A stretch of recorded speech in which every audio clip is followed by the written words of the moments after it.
It's screaming now, but my cackling drowns it out. I'm clawing at my own neck, and there's nothing it can do to stop me. Because I can't stop.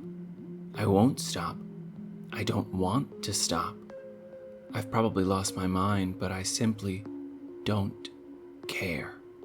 What's the craziest thing you've ever seen? I'll start. Tonight, I came home to find a front door that was swung wide open, and the sounds of domestic heaven as I got closer. Chatter, the laughter of a couple kids, and something sizzling in the kitchen. It all seemed very touching, but considering I live alone, it also seemed impossible. Maybe I was still in shock, but I got it in my head that this could all just be a misunderstanding, that someone else's family got lost and ended up in the wrong house, in the middle of nowhere, at midnight. Like I said, I'm pretty sure I was still in shock at the time. My plan was to slip past the front gate, come in through the backyard, and get a good look at these people myself. From where I was standing, I couldn't really see anyone inside. I opened the front gate and took a step forward, and in that instant, everything went silent. No chatter, no laughter, nothing. I slowly took a step back and gently closed the front gate, watching the front door for any signs of life. Once I'd closed the gate, the scene in front of me came to life again. What the? No, absolutely not. I'm not sure how you're supposed to react to something like that. I just know that I took a few more steps back, turned around, and started running into town. Panic. I felt like I was going to start crying, and everything seemed to be happening to someone that I was watching run away. And make no mistake, I was absolutely running away. None of what was happening to me made the least bit of sense. But I knew one thing for sure. There was no way I was going to stick around to find out. When I'd made it to the bottom of the hill my house was on, I looked back at my house and saw it. A human silhouette standing on the roof. Instinctively, I hid behind a building when I saw it. I'm not sure why, but something about having its eyes on me just felt dangerous. I remember running around that building. I think I was trying to lose it. I made it to the other side of the building and peeked around the corner. It was still staring right at me. I wasn't sure if it was a man or a beast, but this thing clearly had enough Magicks inside it to change the nature of things. And without any natural Magicks ability myself, I had no idea what to do. So I ran again, this time to get help. I went to my friend's house. I visited the accountant station. I walked to the tavern that never closed. And everywhere I went, the buildings were empty. Not closed, just empty. And the strangest part? I could always hear that people were inside, right up until I walked through the door. No matter where I went, I was alone. I started to wonder if this thing wasn't just changing the nature of things, but if it had changed my nature somehow. I broke down a couple times. I'd never been in a fight before, much less anything like this. My mind started going through every worst-case scenario. Had this thing erased every single person in this town from existence? Maybe I was stuck in some kind of living nightmare. After a while, I decided I would wait until morning, head to a nearby town, try to get someone to help me. I sat in the town square and figured that the sun would be up in a few hours, and I could find someone. In hindsight, I'm not sure why I assumed it wouldn't mess with time. I suppose I didn't really understand how it worked, what it wanted. After 6 or 7 hours, my fear became a realization. The sun wasn't going to rise again. I was stuck in this eternal night with this thing. With the initial shock long since past, my fear was starting to harden into anger. I spent hours trying to think about what it could be. I thought to myself, this can't be a person. They would have already tried to communicate with me by now. So, some monster just invaded my house? Invaded my mind? What if I was lying in bed right now, and this thing was feeding on me? I batted my hands around my head reflexively at the thought, like I was waving away a fly. My father always said that monster hunters were idiots, willing to trade their lives for a bit of gold the first chance they got. That always made me feel better on my off days. At the time, I didn't realize how out of my depth I really was. I guess it was a good thing I hadn't quite figured it out yet. I'm not sure I would have continued down that path if I understood just how dangerous this thing was. I couldn't go home like this, but I had to do something. And then it hit me. If the night was never ending, then I could take as long as I needed to prepare. As I walked to the library, I realized that I wouldn't be able to teach myself monster hunting in a few hours. Instead, I wanted to understand what I was dealing with. If I could give this thing a name, I'd be that much closer to standing a chance. After hours of research, I saw one name pop up over and over again. Vinku. There were about a dozen reported cases, none of which could ever be confirmed. People couldn't seem to agree on what it wanted or how it worked, with many authors claiming the monster was purely theoretical. But the documents I'd spent hours sifting through did make one thing clear. Vinku are tied to a specific person, and once they've latched on, it's almost impossible to get free. This monster wasn't messing with the town. The Vinku was messing with me. I remember that I couldn't stop crying for about 10 minutes after that. I wasn't sobbing as much as my eyes would just get watery, and I'd have to wipe them away for a while. Extremely frustrating. I kept researching, trying to find some kind of weakness. One book said that the Vinku was trying to merge with its victims, and that the victims that died weren't compatible. Another book said that the Vinku killed people similar to its eternal soul out of a sense of jealousy. Eventually, I stopped reading. Everyone was contradicting each other, and sometimes themselves. This was clearly not a well-known concept, and I got the sense I was wasting time. No weaknesses, no psychology or needs. It was just this thing that was now tied to me. My best guess was that it isolated me outside of the real world.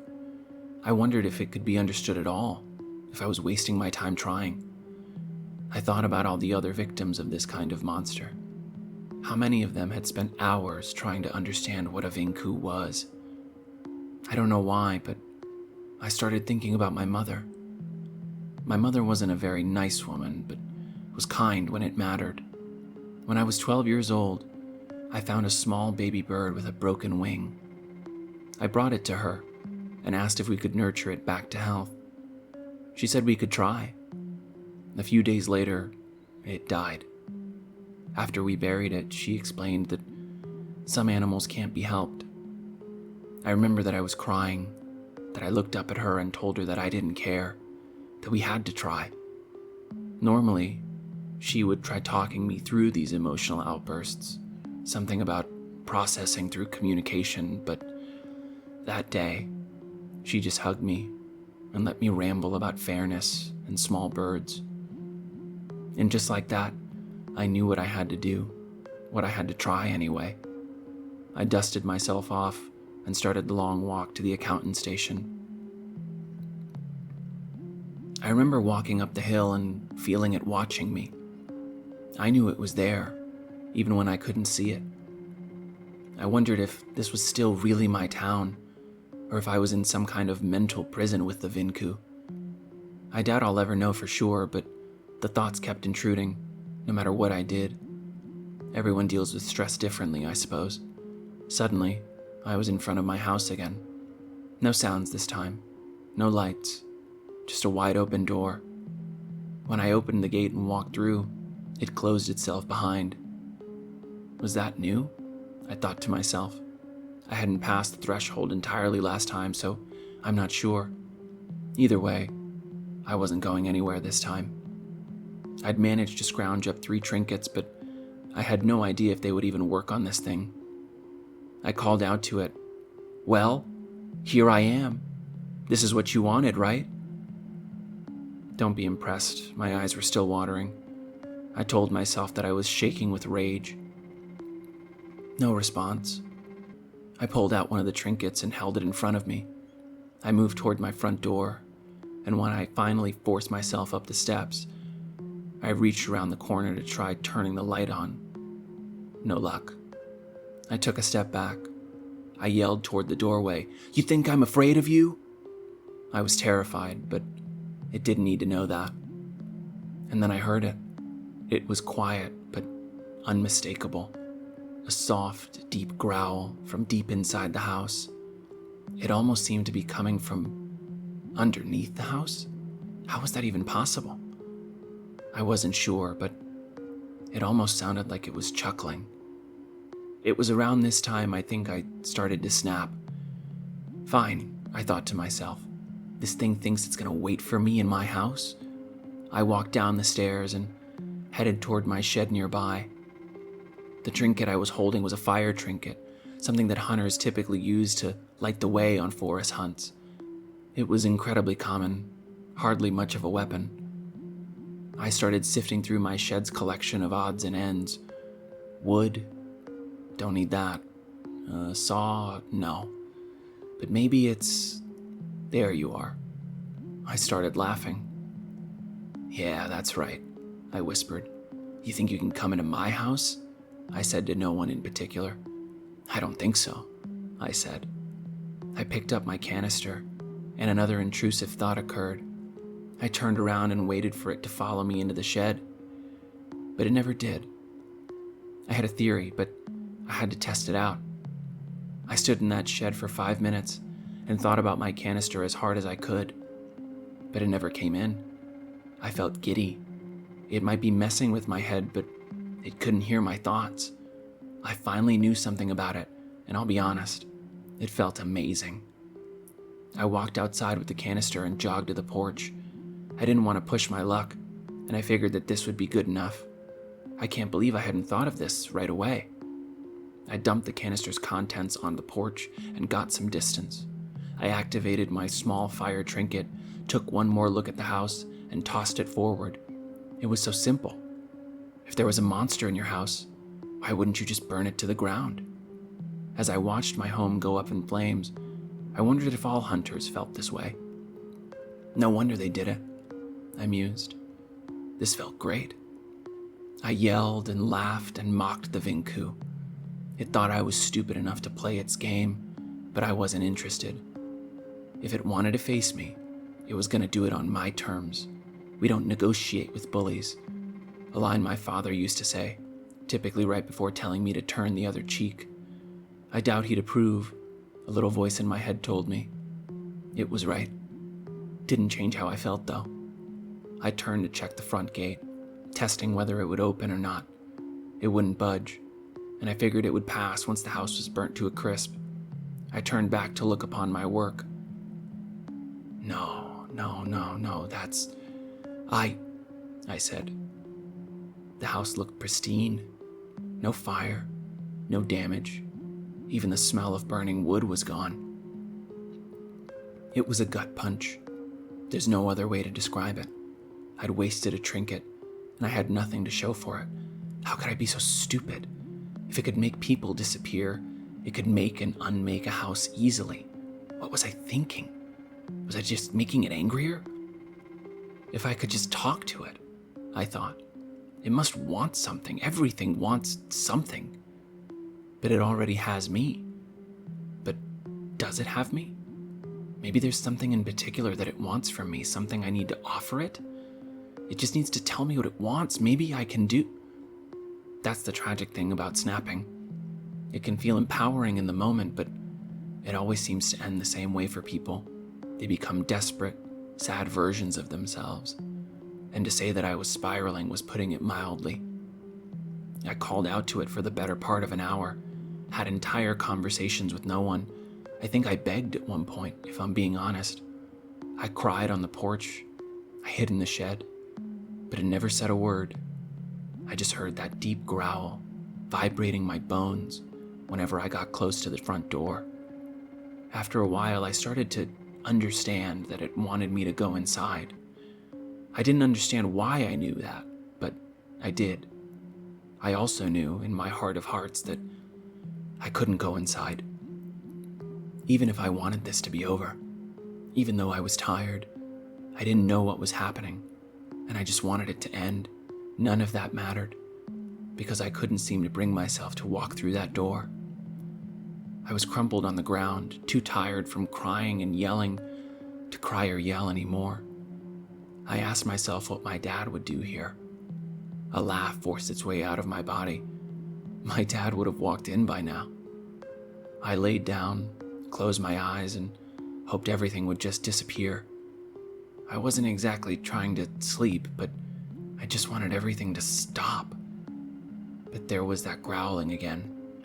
I could hear it all the way from the shed. Why wouldn't it just come out here? I thought to myself. It can't.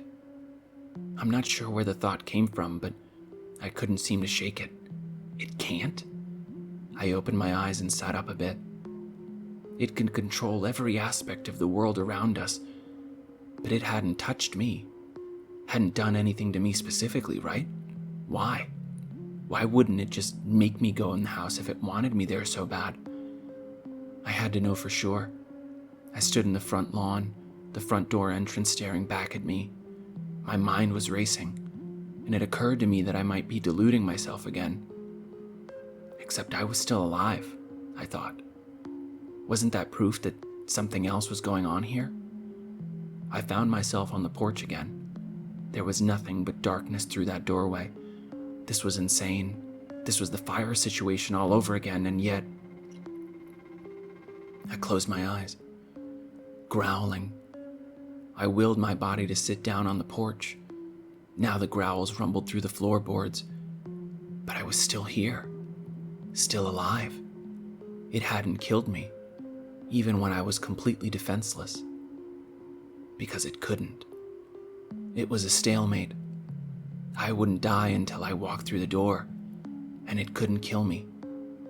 It was a weak theory, and to be honest, I'm still not sure that it's right. For the first week, I wondered if it was feeding on me somehow. I think it fancied itself as a hunter, but I see it as more of a pest at this point. It probably just wore those poor people down until they decided death was better than being alone forever. I couldn't shake that idea, that if I died, someone else would get chewed up by this thing. Some poor kid out on a hike would encounter this thing and would be tortured until they accepted its terms. A few weeks ago, I learned something pretty interesting. I twisted my ankle while hiking, but the next thing I know, my ankle was healed. I don't even have to sleep anymore. Every single day, I spent most of my time in the library. I haven't found anything that can help me yet, but that doesn't mean I'm going to stop looking.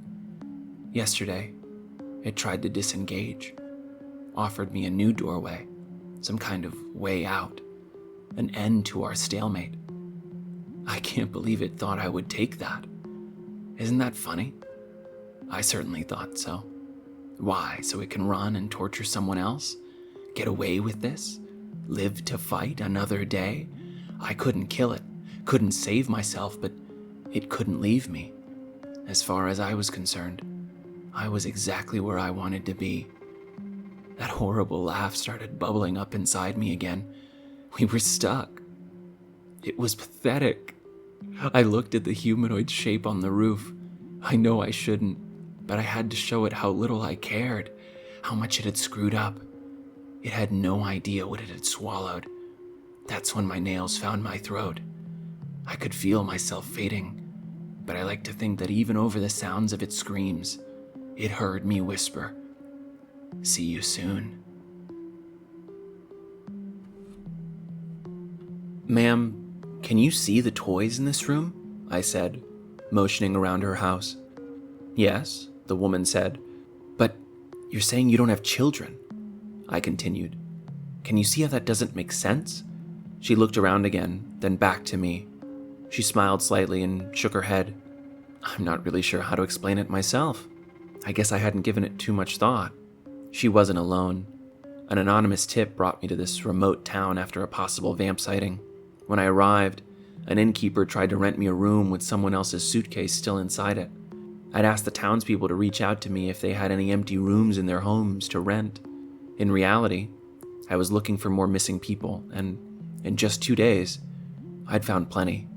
2 men, 2 women, and now, a child. So this thing isn't wiping them from existence completely, Nick said. looking up at me from the pool of water. No, but that's not helping me very much with motive or means, I replied, scratching at my beard. I hadn't shaved since I'd gotten here. My old mentor paused for a few moments, then said, "Let's skip this for now. What do you have for opportunity?" Hard to establish when they went missing, but based on the tip I got, I said, reviewing my notes, I'd guess over the last 5 days. She tilted her head slightly.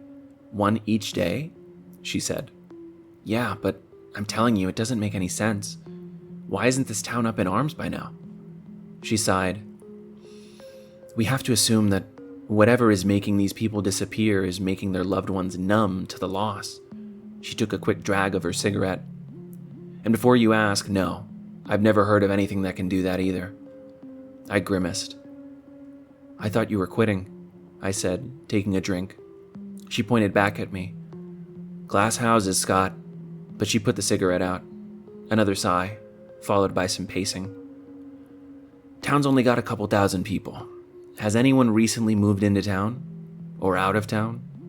I shook my head. "Whoever it is, they're still here," I said.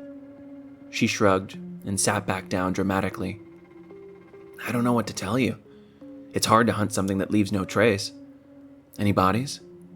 I shook my head again. She rubbed her temples and said, "Okay," as she hunched over. As I started to thank her for trying, she sat back up. "Wait, why do we care?" she said. I wasn't sure how to respond to that. "Because people are probably dying?" I said. She swatted away my statement like it was a fly. "No. I mean, why aren't we affected the same way the townspeople are?" she said. I grimaced again. "I don't know," I said. She continued. "The numbing effect could have some kind of proximity element." I tried to keep up with her train of thought. "We weren't close to the victims, so it's not as numbing for us?" I said, but she shook her head. "If that were the case, the innkeeper from earlier would care as much as we do." She got up and started pacing again. "No, it has to be a physical proximity thing." "Which would also mean," she said. It was finally making sense to me. "That all the victims died while in close physical proximity to the witnesses." She clapped her hands again. "There you go. You need to start interviewing people who were around the scene of the crime over the last week. Less of a numbing effect, more likely to remember something unusual." She started to light her cigarette as I wrote down her hunch. "Damn, I'm good," she said. I chuckled as I wrote down a few more notes into my journal. "And so humble, too," I said. I grabbed my jacket off the nearest chair and threw it on as I checked my pockets.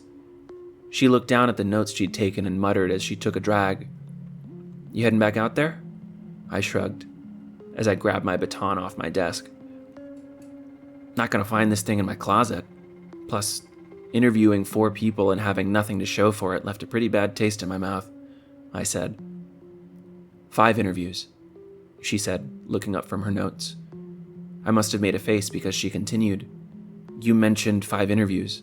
The details are all here in my notes, but you just said 4 interviews." I looked at my board of clues again and realized she was right. 5 interviews, but I had no memory of someone called the innkeeper. I started to explain they must be nearby, but she stopped me. "Go, now," she said. "I'll be there in 2 days. Try not to get yourself killed in the meantime." I rush out the door, unsure of what I'm looking for, but knowing it must be close. Nix was right, as always. Proximity seemed to be the key. As I kept asking shopkeepers nearby, I couldn't help but be grateful that this thing hadn't killed the innkeeper inside the inn.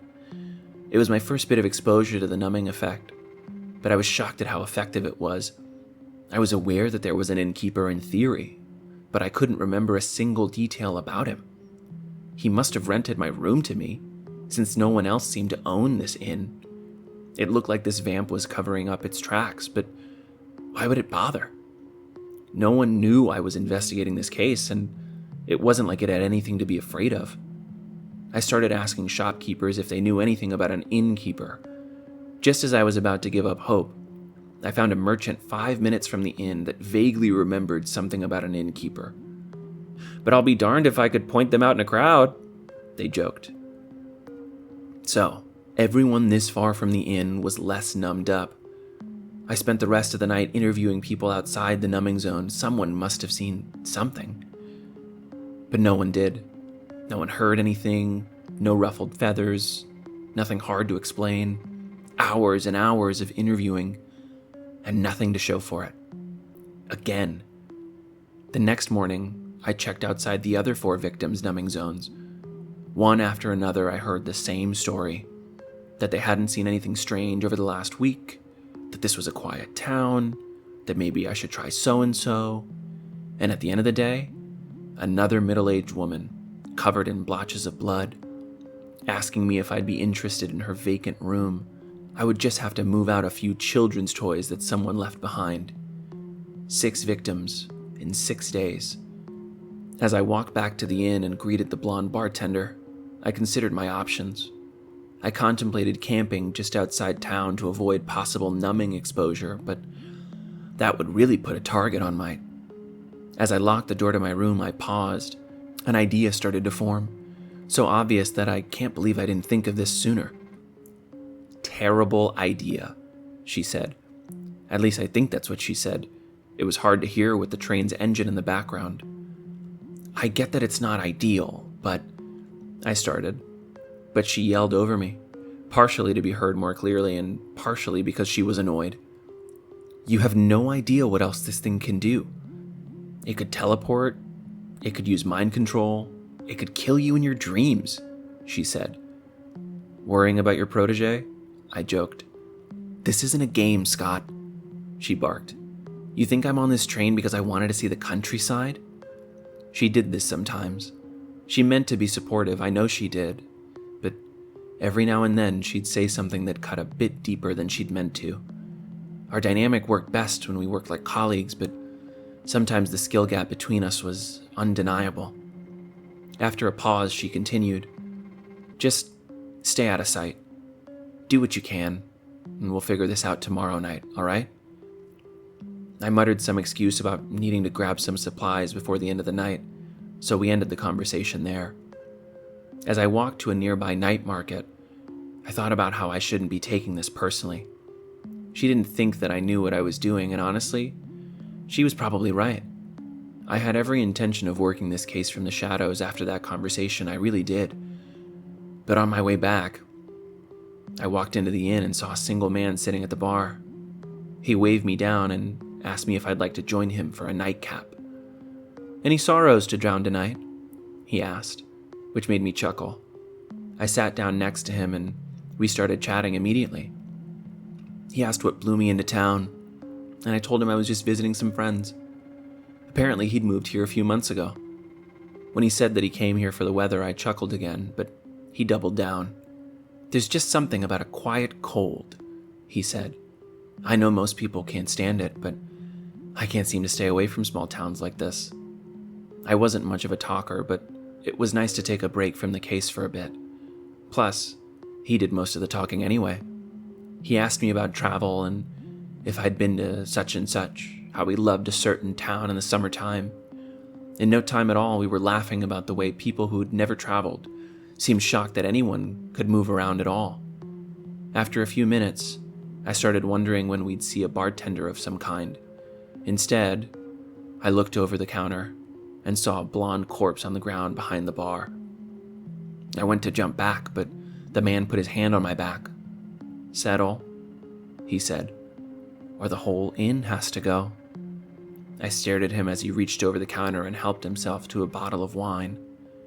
So, I understand you've been looking for me, he said, as he poured us 2 glasses.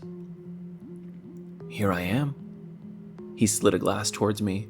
He motioned for me to pick it up, and slowly, I did. He clinked my glass with his and said, "To new friends," as he took a gentle sip.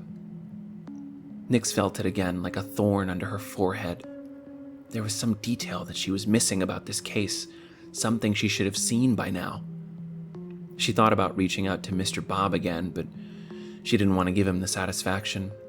Besides, she mused, he was probably busy grading papers or whatever it was he did at that school. What a waste of talent. She took one last drag of her cigarette before she put it out, looking down at the case files. On paper, it was relatively simple. Even if the monster's Magicks was unheard of. Monster attacks town, monster feeds on people, monster needs to be destroyed. The thorn again. What was she missing? Should she commune? It wasn't often that Nyx was stumped like this, and she didn't appreciate the feeling. Frustrated, she started to set up communication with Mr. Bob when a thought occurred. Wasted talent. Why would a creature that could erase its own victims live in the middle of nowhere? Functionally, there's no difference between feeding on people in a major city and feeding on people in a small, remote town. Both are equally likely to figure out something was wrong in the long run. Going through all that trouble just to raise suspicion a couple days or weeks later just didn't seem worth it. She started lighting another cigarette, and, she thought, so much harder to disappear into the crowd when everyone in that small town grew up together. No, there must be another reason it was there. It was like it wanted someone to... And just like that, the thorn was gone. Her unlit cigarette fell from her mouth as she said, "There's no way." Her mind started to put the pieces together faster than she could track. The vamp wasn't hiding. It was luring us out. If people started going missing like this in a major city, they'd have 20 accountants looking for them. Small town means the numbing effect hits more people, so they might get a single person asking for one accountant to investigate. She tried to contact Scott, but there was no response. She hoped he was just asleep by now. It didn't want a swarm of accountants. It wanted one or two of us. This entire time, she was assuming that this thing was playing defense. Instead, Nyx and her overzealous mentee were sprinting headfirst into this thing's trap. "You seem nervous.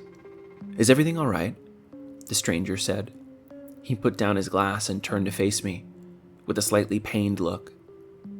"Have I done something to upset you?" He was goading me. He wanted to see me lash out, and I felt like obliging him. But that wouldn't bring the blonde man back to life, and it certainly wouldn't help the other 10 people in the room.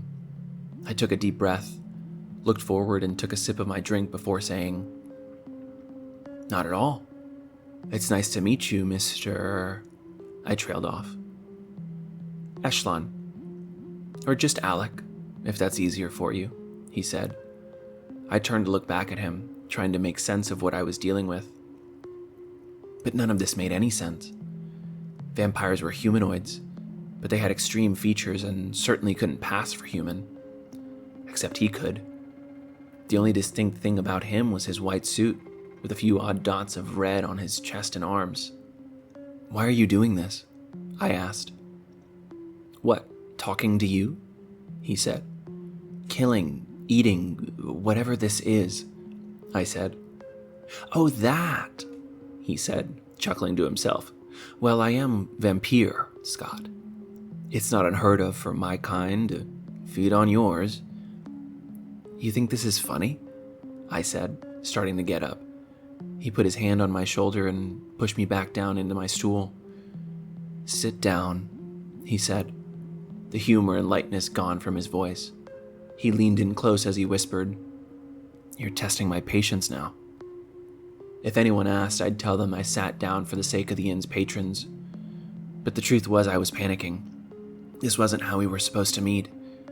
Most of my magic centers around me being mid to long range from a target, and why wouldn't it be? That's usually how far most monsters are from us. He adjusted his suit and took another sip of his wine. "As I was saying, vampire are well known for feeding on humans, so," he said. "You're not feeding," I emphasized. "You're killing people. There's no reason for you to do that." He leaned on the bar, looking closely at me. "Is that right?" He looked back toward the rest of the inn, watching one of the patrons leave. "Well, it sounds like you might be dealing with a monster then."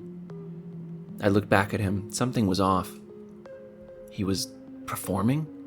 He was saying all the right things, acting like he was beneath this conversation, but my gut told me to press him harder, and suddenly a possibility came to mind.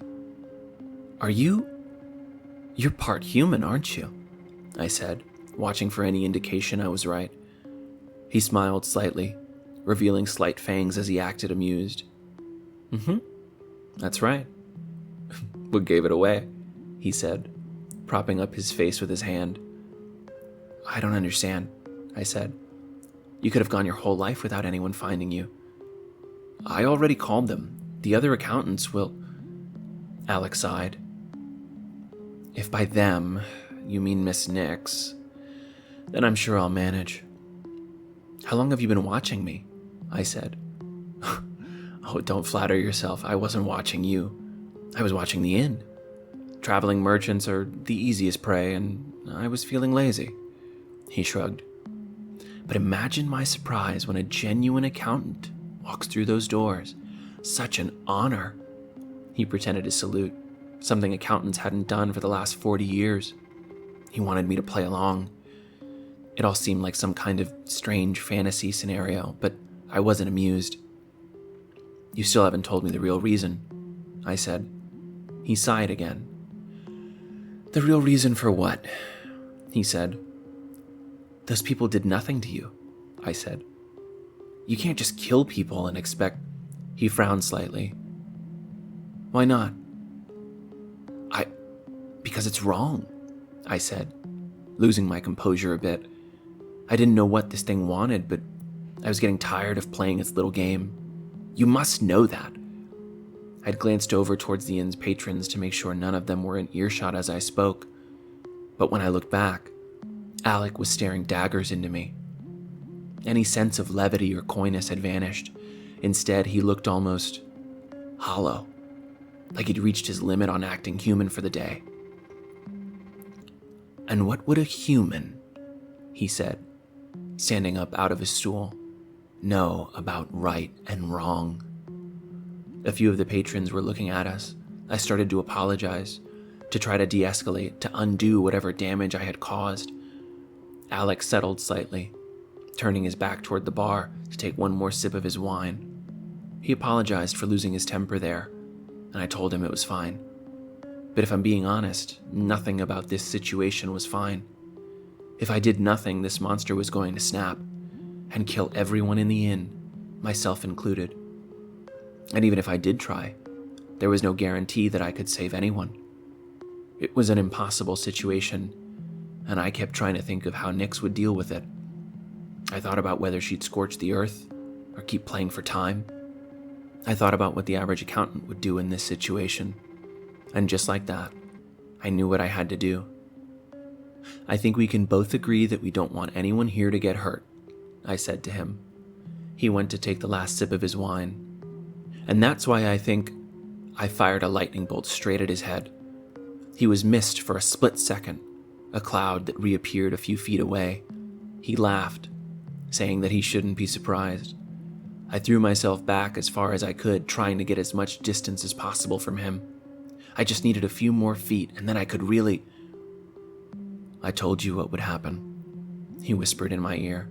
I didn't even see him move that time, but by the time I'd turned toward where I thought he was, I heard a scream. I saw a woman drop to the ground near the entrance of the inn. Behind her was Alec. His entire lower face was covered beneath a thick red tone. I fired at him again, but he was already on to the next victim. I tried to avoid hitting the victims, but it was nearly impossible. Screams, so loud I could barely think as Alex dashed from patron to patron, feeding and killing as he went. He could have killed me already, but it was clear he wanted me to watch this, to see what happens when I don't play by his rules. I stopped worrying about not hitting people. He'd already killed most of them. I started worrying about what would happen when he was done with his little show. I remembered Nix's talisman. It wasn't much, but it might buy me a minute and then I could... The final body dropped. I wasn't numb. Was it because I didn't know anything about them? My mind was racing, but there was no time.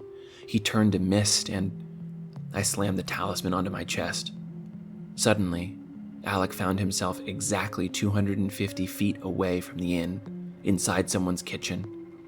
Alec looked around, trying to get a sense of what had just happened, but it wasn't easy with an angry elderly couple yelling at him to leave.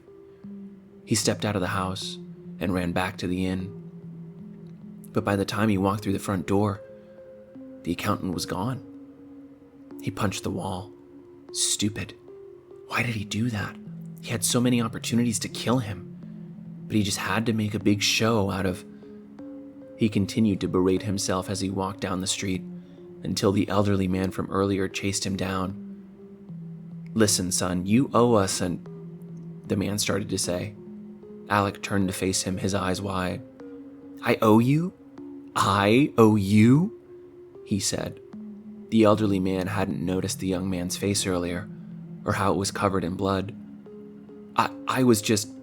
Alec looked at the man and saw the look of sheer horror on his face, the kind of horror he saw every time he revealed himself to these people.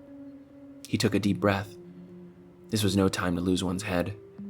He wiped at his face and ran his hand on his suit jacket, adjusting it. "Of course. My apologies." He took a step toward the man. "I'll make this right," he said, reaching into his pocket. As the elderly man looked down at Alec's pocket, Alec took a misstep towards him, closing the distance and feeding on the man. It was going to be a long night, but it was unavoidable at this point. He started back towards the inn, remembering that they'd likely have some water and wine to wash the bad taste of human right out of his mouth.